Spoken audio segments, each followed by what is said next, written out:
Alright, you guys, welcome back. Finally, I completed Mix 43, guys. I found Scooby-Doo after I don't know how long. Here he is, guys. Scooby-Doo. Monster Jam, Arena Favorites. Pretty cool. The back we know, so I'm not gonna bother with this. So, this is complete. On to Mix 44 with Wild Side. Hopefully I can find it soon, and Classroom Crusher. Without further ado, let's go and unbox this one.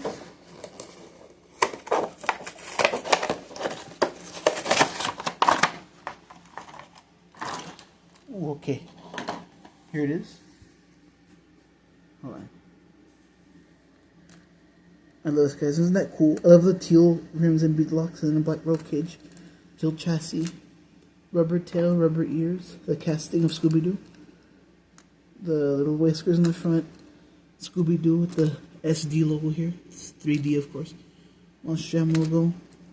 Scooby-Doo 2024. Hanna-Barbera TM trademark. Pretty cool.